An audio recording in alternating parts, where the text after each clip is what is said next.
పట్టుకోండి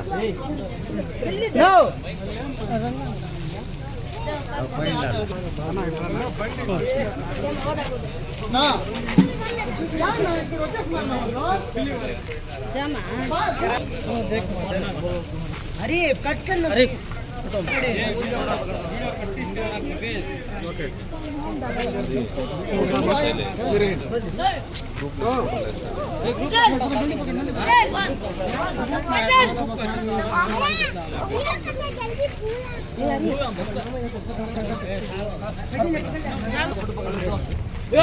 तोड़ा देख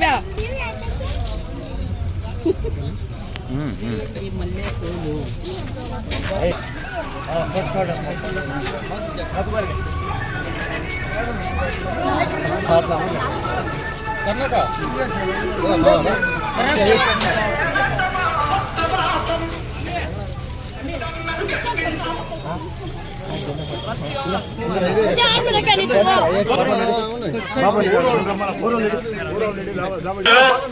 ఎన్న అమరనాథ్ రెడ్డి అన్ని గారికి పెద్దపర్నపల్లి పంచాయతీ తరఫున స్వాగతం స్వాగతం సుస్వాగతం.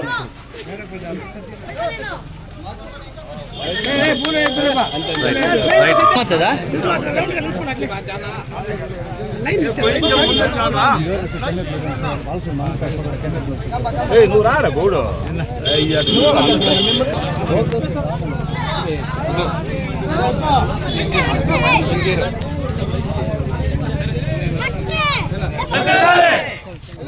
సమరన్ గారికి సమరన్ గారికి సమరన్ గారికి అమరన్ నాయకత్వం లోకేష్ బాబు నాయకత్వం బాలబాబు నాయకత్వం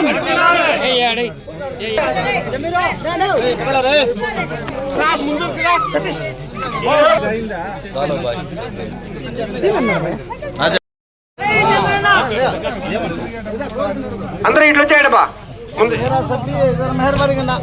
अच्छा करेंगे అన్నా మీరు కూడా ఇట్లా వచ్చాయండి. अल्लाह का नाम रहना थोड़ा जरा मेहरबानी करना भाभी అంతా ఇట్లా వచ్చాయండి.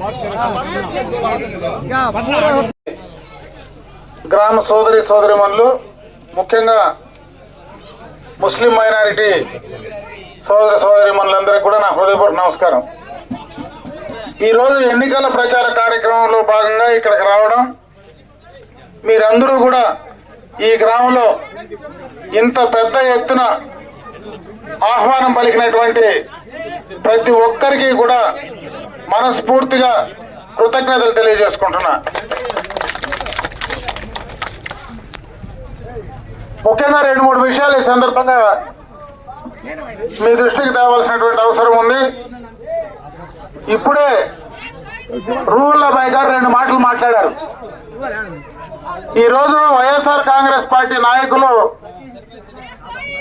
తెలుగుదేశం పార్టీ ఎన్డీఏలో కలిసింది, దానివల్ల ముస్లింలకు నష్టం జరుగుతుందనేటువంటి ప్రచారాన్ని ఈరోజు సోషల్ మీడియాలో కానీ రకరకాలుగా దానికి సంబంధించి మాట్లాడుతూ ఉన్నారు.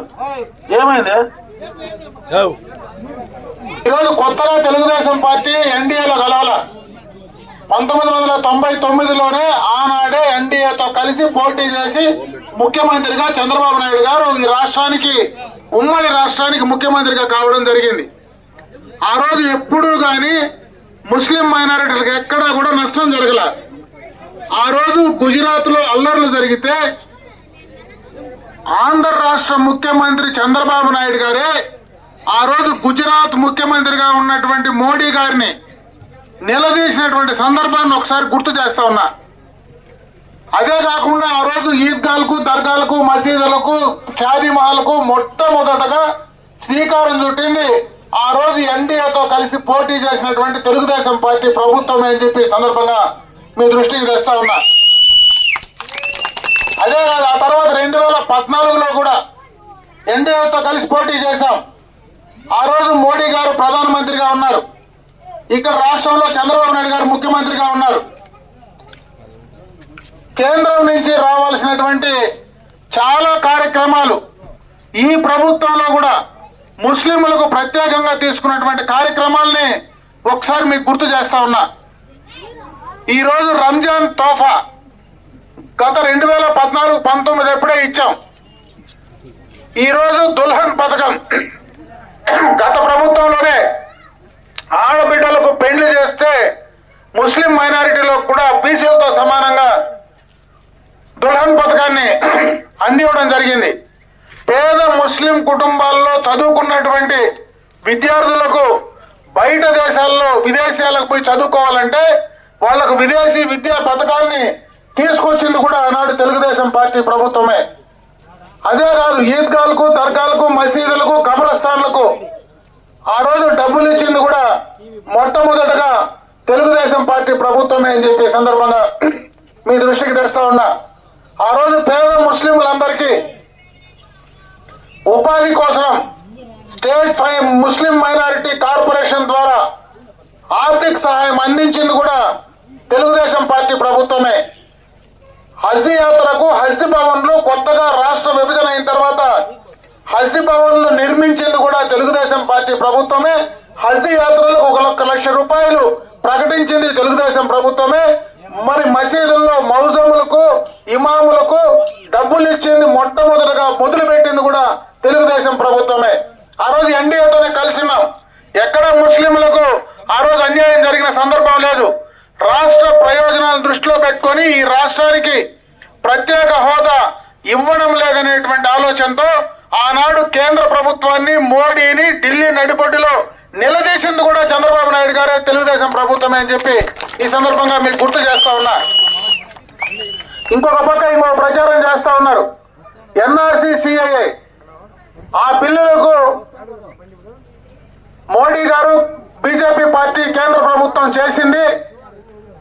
ఈరోజు ఎన్డీఏలో కలిసి వాళ్ళు పోటీ చేస్తున్నారు కాబట్టి మా ముస్లింలకు ఏదో అన్యాయం జరుగుతుందనేటువంటి మాట మాట్లాడుతూ ఉన్నారు.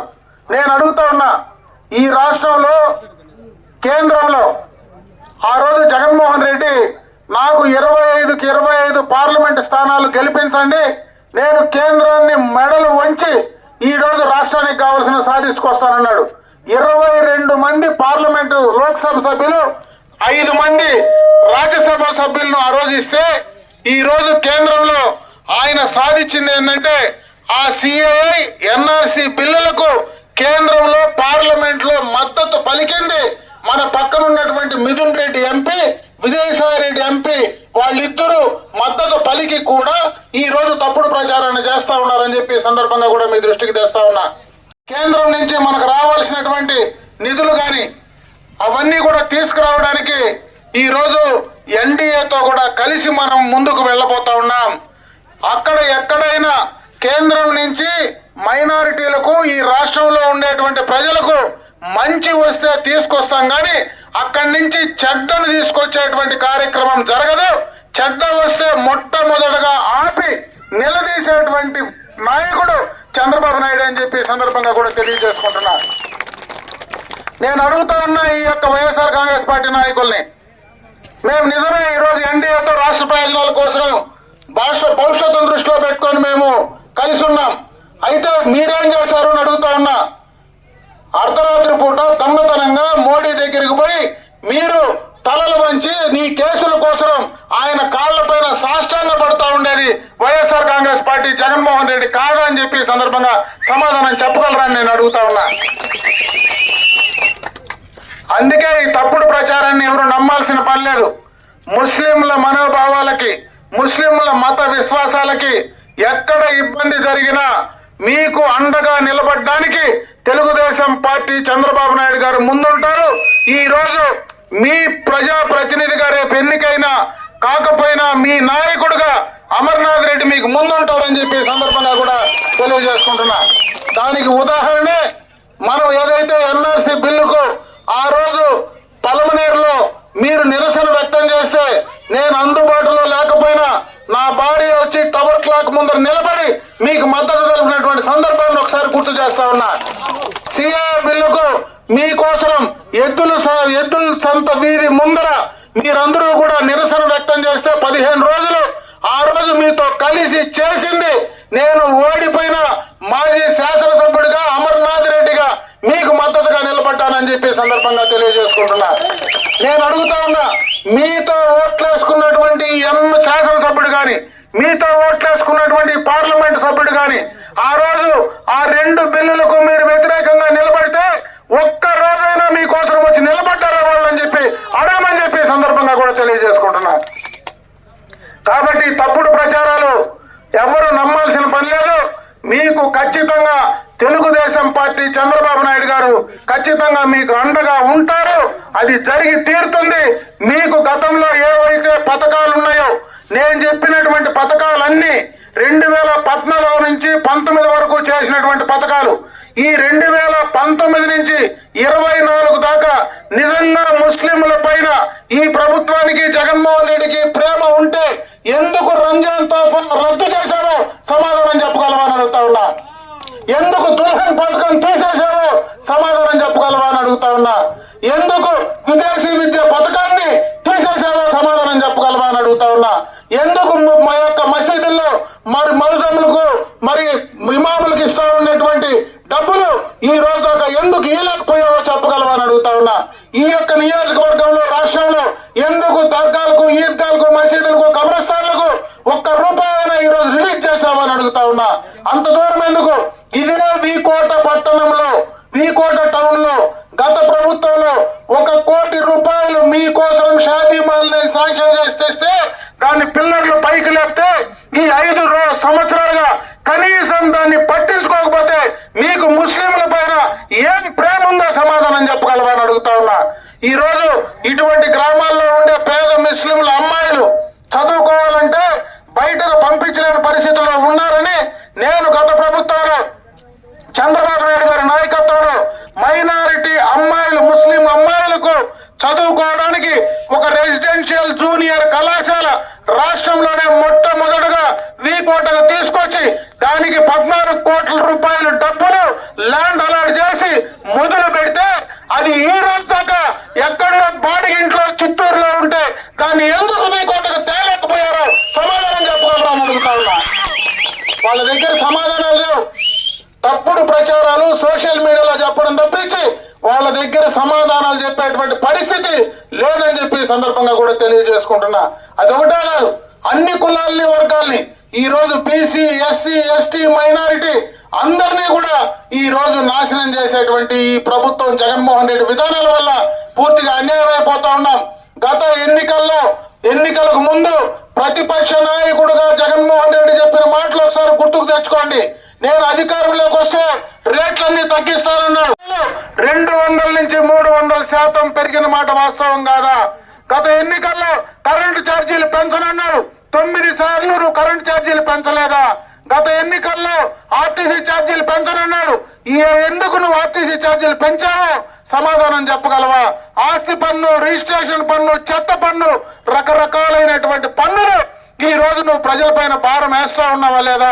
మరి ముఖ్యంగా ఈ రోజు వ్యవసాయదారులకు కనీసం ఒక రైతుకు ఒక మూర డ్రిప్ ఇరిగేషన్ పైప్ అయినా 5 ఏళ్ళు ఇచ్చినావా అని చెప్పి సమాధానం చెప్పగలవా అని అడుగుతా ఉన్నా. ఈ ప్రాంతంలో ఎక్కువ సెరికల్చర్ రైతులు ఉన్నారు. గత ప్రభుత్వంలో 1 కేజీకి ₹50 ఇన్సెంటివ్ ఇచ్చేవాళ్ళం. ఈ 5 సంవత్సరాల్లో ₹1 నువ్వు ఇన్సెంటివ్ ఇచ్చావా? జగన్మోహన్ రెడ్డి చెప్పగలవా? రైతుల పైన ప్రేమ ఉంటేని అడుగుతా ఉన్నా. యువకులను అన్యాయం చేశావు, రాష్ట్ర భవిష్యత్తును నాశనం చేశావు. గత ఎన్నికల్లో నేను అధికారంలోకి వస్తే ప్రతి సంవత్సరం జాబ్ క్యాలెండర్ రిలీజ్ చేస్తానన్నావు. ఈ 5 సంవత్సరాల్లో ఒక్క జాబ్ క్యాలెండర్ రిలీజ్ చేసావా? వాళ్ళకి సమాధానం చెప్పగలవా అని అడుగుతా ఉన్నా. నేను వస్తే 2,30,000 ఉద్యోగాలు ఇస్తానన్నావు. నువ్వు వాలంటీర్ ఉద్యోగాలు 5,000 రూపాయల ఉద్యోగాలు ఇచ్చి ఈ ఎన్నికల్లో మళ్ళా వాళ్ళని బలంతం పెట్టి రాజీనామా చేయి అని రాజకీయాలకు వాడుకునేటువంటి దౌర్భాగ్య పరిస్థితిలో ఈ పార్టీ ప్రభుత్వం ఉందా లేదా అని ఆలోచించుకోమంటా ఉన్నా. గత ప్రభుత్వంలో ఆ నిరుద్యోగ యువకులకు 3,000 రూపాయలు నిరుద్యోగ భృతి ఇస్తే దాన్ని ఎందుకు క్యాన్సిల్ చేశావో 5 సంవత్సరాల్లో సమాధానం చెప్పగలవా జగన్మోహన్ రెడ్డి ఈ ప్రభుత్వాన్ని అడుగుతా ఉన్నా. అందరినీ కూడా ఈ రోజు ఇబ్బంది పెట్టేటువంటి పరిస్థితి ఈ ప్రభుత్వంలో చేస్తా ఉన్నారు. అన్ని రకాలుగా బీసీలు, ఎస్సీలు, ఎస్టీలు, మైనారిటీలు అందరికీ కూడా ఈ రోజు అన్యాయం జరుగుతూ ఉంది. ఖచ్చితంగా దాన్ని అర్థం చేసుకోమంటా ఉన్నా. ఒక్కొక్క ఎన్నికలు వస్తే ఒక్కొక్క రకమైనటువంటి డ్రామా వేస్తాడు. 2014లో నాకు తండ్రి లేడు, మా తండ్రి చనిపోయినాడు, నా కోట్లు ఏమని అడిగితివి. 2019లో కోడికత్తి డ్రామా వేస్తుంది.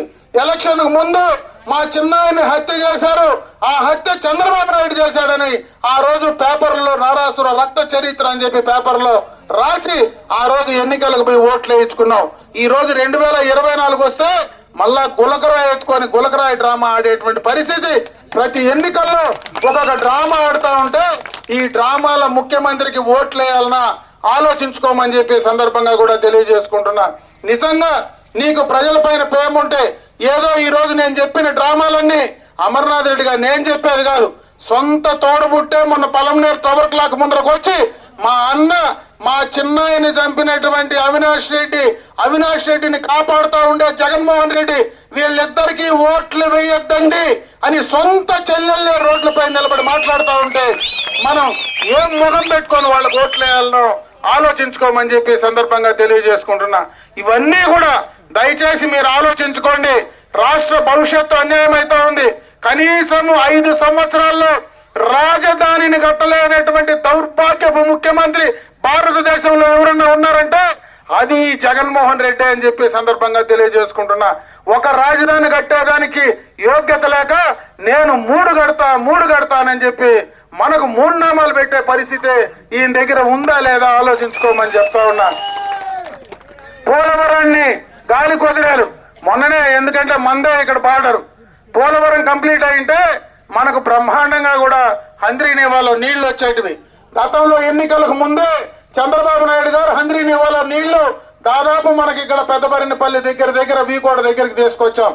5 సంవత్సరాలు కుంభకర్ణుడి మాదిరి నిద్రపోయి ఎలక్షన్లకు ముందు ఆ నీళ్లు మనకి ఇక్కడికి పెద్దబరినపల్లి దాటి మనకు రామకుప్పం దగ్గరికి తీసుకుపోయి అక్కడ గేట్లు ఒక రోజు ముఖ్యమంత్రి టెంకాయ కొట్టి మరుసటి రోజు గేట్లు కూడా ఎత్తుకొని పోతే నీకు ఏ రకమైనటువంటి ప్రేమ ఉందో ఈ ప్రజల పైన ఆలోచించుకోమంటా ఉన్నా. వీళ్ళే కాదు, ఆ పార్టీకి సంబంధించినటువంటి నాయకుల పని కూడా అదే. వేరే ఎవరు ఏం పని చేయకూడదు. కర్ణాటక మందమ్మలన్నా వాళ్ళు అమ్మాల్సిందే, ఇసుక తోలుకోవాలన్నా వాళ్ళు తోలుకోవాల్సిందే. కనీసం చెరువులో మన్ను మన ఇంట్లో గుణాతానికి తోలుకోవాలన్నా ఈ రోజు ఎవరైనా తోలుకునే పరిస్థితి ఉందా అని చెప్పి సందర్భంగా అడుగుతా ఉన్నా. అన్ని రకాలుగా ఒక భయానకమైనటువంటి వాతావరణాన్ని తీసుకొచ్చారు. ఇంకొక ప్రమాదమైనటువంటి కార్యక్రమాన్ని ఒకటి మొదలుపెట్టి ఈ రోజు తీసుకొస్తా ఉన్నాడు. అది ల్యాండ్ టైటిల్ యాక్ట్. ఆ యాక్ట్ భూమి హక్కు చట్టం. ఆ చట్టం గురించి మీకు అవగాహన ఉండాలా. ఈ రోజు ఆ చట్టం ద్వారా మనందరికీ కూడా మన భూమి పైన హక్కులు పోయేటువంటి ప్రమాదం ఉంది. ఎప్పుడు కూడా మీరు ఆలోచించండి. గతంలో ఎప్పుడు స్వాతంత్రం వచ్చినప్పటి నుంచి కూడా మన తాత ముత్తాతలు సంపాదించినటువంటి మన ఆస్తుల పైన ఏ ముఖ్యమంత్రి ఏ నాయకుడు ఫోటోలు లేవు. ఈ రోజు జగన్మోహన్ రెడ్డి ఫోటో మన తాత ముత్తాతలు సంపాదించిన ఆస్తుల పైన అతని ఫోటో ఎందుకు వేయాలనేది కూడా ఒకసారి ఆలోచించండి. ఈ రోజు రిజిస్ట్రేషన్లు జరుగుతూ ఉన్నాయి. ఇక్కడ కూడా ఎవరో కొంతమంది రిజిస్ట్రేషన్ అమ్మకాలు కొనకాలు చేసింటారు. గతంలో మనం రిజిస్ట్రేషన్ చేసుకుంటే మనకు రిజిస్ట్రేషన్ లో ఒరిజినల్ పత్రాలు మన చేతికి వస్తాయి. ఆ పత్రాలు డాక్యుమెంట్ మనం అధికారపూర్వకంగా ఇంట్లో పెట్టుకుంటాం. అది ఎక్కడైనా ఎవరికైనా అప్పు కావాలన్నా పెట్టుకొని ఇచ్చేవాళ్ళం. ఈ రోజు రిజిస్ట్రేషన్ చేసుకుంటే ఫోటో స్టాట్ కాపీలే మనకి ఇస్తా ఉన్నారు. ఒరిజినల్స్ గవర్నమెంట్ వాళ్ళ దగ్గరనే నిక్షిప్తం చేసుకుంటా ఉన్నారు. ఈ ల్యాండ్ టైటిల్ యాక్ట్ కింద ఎక్కడైనా భూమి పైన మనకు డిస్ప్యూట్ వస్తే మనం కోర్టులకు పోవడానికి కూడా ఆ చట్టంలో సౌలభ్యం లేదు. అధికారులే దానిపైన నిర్ణయం తీసుకోవాలా. అధికారులు ఎవరు అధికారంలో ఉంటే ఎవరు వాళ్ళను బాగా చూసుకుంటే వాళ్ళకే నిర్ణయించేటువంటి అవకాశం ఉంది. కాబట్టి మన భూమి హక్కు కూడా మన చేతిలో లేని విధంగా ఈ యొక్క ల్యాండ్ టైటిల్ యాక్ట్ ద్వారా రేపు నేను బటన్ నొక్తానని ఆ బటన్ నొక్కడానికి మన భూములను కూడా తాకట్టు పెట్టే ప్రమాదం ఈ రాష్ట్రంలో ఉందని చెప్పి సందర్భంగా కూడా తెలుసుకోమంటా ఉన్నా. ఆ చట్టం చాలా ప్రమాదకరమైంది. దయచేసి అర్థం చేసుకోండి. రేపు ఏదైనా జరిగితే మన భూమి కూడా మన చేతుల్లో లేకుండా నేను బటన్ నొక్తానని చెప్పి మన తలలు తాకట్టు పెట్టాడు. ఇది వరకు దాదాపు 13.5 లక్షల కోట్ల రూపాయలు బయట నుంచి తెచ్చాడు. ఇంకెవరికి అప్పించే పరిస్థితిలో ఈ రోజు ఈ భూముల్ని తాకట్టు పెట్టి మళ్ళా నేను బటన్ నొక్కుతానంటే ఎందుకు బటన్ నొక్కుతాడో నాకు అర్థం కావడంలే.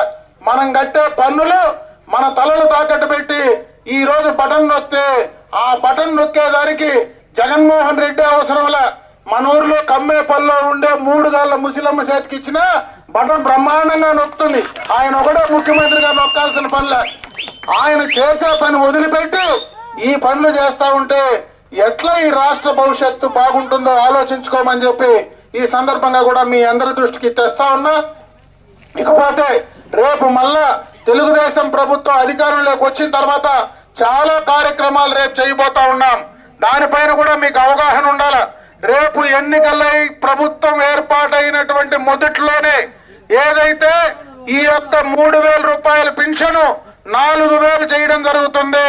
ఆ 4,000కు ఈ 3 నెలలతో కలిపి 7,000 రూపాయలు, మొదటిసారి ఒకేసారి 7,000 రూపాయలు అవ్వ తాతలకు అదే విధంగా పెన్షన్దారులకు అందిస్తూ ఉన్నాం.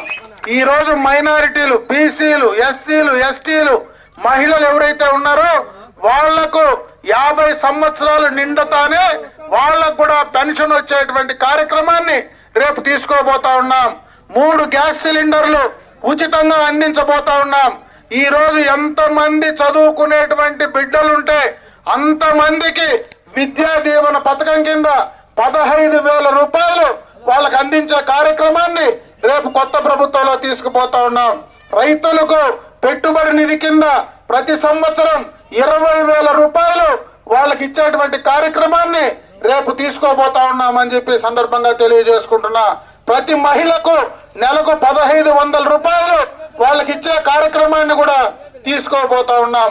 రైతులకందరికీ డ్రిప్ ఇరిగేషన్ పరికరాలు 90% సబ్సిడీ కింద అందించేటువంటి కార్యక్రమాన్ని తీసుకోబోతా ఉన్నాం. చదువుకున్నటువంటి నిరుద్యోగ యువకులందరికీ 3,000 రూపాయలు నిరుద్యోగ భృతి అందించే కార్యక్రమాన్ని తీసుకోబోతా ఉన్నాం. రేపు ముఖ్యమంత్రిగా చంద్రబాబు నాయుడు ప్రమాణ స్వీకారం చేసిన తర్వాత మొదటి సంతకమే మెగా డిఎస్సి పైన సంతకం చేసే కార్యక్రమాన్ని మొదటి సంతకం చేయబోతున్నాడు. రెండో సంతకం ఈ ల్యాండ్ టైటిల్ యాక్ట్ ఏదైతే ఉందో దాన్ని రద్దు చేయడానికే తీసుకోబోతా ఉన్నాం. దాన్ని రద్దు చేసి జగన్మోహన్ రెడ్డి బొమ్మని పెరికి బయట పారేసేటువంటి కార్యక్రమాన్ని రేపు చంద్రబాబు నాయుడు వచ్చిన తర్వాత చేయబోతా ఉన్నాడు. ఇటువంటి చాలా కార్యక్రమాలు రేపు ప్రభుత్వం వచ్చిన తర్వాత ఈ కార్యక్రమాలన్నీ కూడా చేయబోతా ఉన్నాం. దయచేసి ఇవన్నీ కూడా ప్రజల్లోకి తీసుకెళ్లి చెప్పాలని చెప్పి ముఖ్యంగా మీ అందరికీ తెలియజేసుకుంటున్నా. ముఖ్యంగా కమ్మేపల్లిలో ఎప్పటి నుంచినో గతంలో 2009లో నేను ఇక్కడ మొట్టమొదటిసారి శాసనసభ్యుడు ఎన్నికలకు వచ్చినప్పుడు ఆ రోజు తెలుగుదేశం పార్టీకి బ్రహ్మాండంగా ఆదరించి అభిమానించి మంచి మెజారిటీ ఇచ్చినటువంటి గ్రామం కమ్మేపల్లి గ్రామం. మళ్ళా ఆ రోజు ఏదైతే ఇచ్చారో అదే రకంగా ఈ ఎన్నికల్లో 2024 ఎన్నికల్లో ఖచ్చితంగా మీరు నాకు అవకాశం కల్పించండి. మీ కోరికలు ఏమైనా ఉంటే ఈ రోజు మైనారిటీలు కానీ బీసీలు కానీ ఎక్కువగా ఉండేటువంటి గ్రామం ఇది. మీకు ఉండేటువంటివన్నీ కూడా ఇక్కడ మీరేదో ఒక షాదీమాలకు సంబంధించి కావాలని కోరినారని కూడా నా దృష్టికి తేవడం జరిగింది. అదే కాదు, ఖచ్చితంగా నేను మీకు అందుబాటులో ఉంటా. నేను ఎన్నికల్లో ఓడినా గెలిచినా మీతో ఉండే మనిషినే. మీలాంటి గ్రామం నుంచి మరి ఒక వ్యవసాయదారుని కుటుంబం నుంచి వచ్చిన వ్యక్తినే. మా తండ్రి గారిని చూశారు, నన్ను చూస్తా ఉన్నారు. ముఖ్యంగా కూడా ఈ రాష్ట్రానికి రెడ్డి గారు ప్రతిపక్ష నాయకుడిగా చెప్పినటువంటి మాటలు ఒకసారి గుర్తు చేసుకోవాలని చెప్పి సందర్భంగా నేను కోరుకుంటా ఉన్నా. ముఖ్యంగా ఎన్నికలకు ముందు నాకు అధికారం వస్తే రేట్లన్నీ తగ్గించేస్తానని చెప్పాడు. ఈరోజు నిత్యావసర వస్తువుల ధరలు విపరీతంగా రేట్లు పెరిగాయి. ఆ విద్యుత్ శక్తి ఛార్జీలు పూర్తిగా కూడా పెంచనని చెప్పాడు. 9 సార్లు విద్యుత్ శక్తి ఛార్జీలు పెంచాడు. ఆర్టీసీ ఛార్జీలు పెంచారు, రిజిస్ట్రేషన్ ఛార్జీలు పెంచారు, ఆస్తి పన్ను పెట్టారు, చెత్తకు కూడా పన్ను వేస్తూ ఉన్నారు. ముఖ్యంగా రైతులకు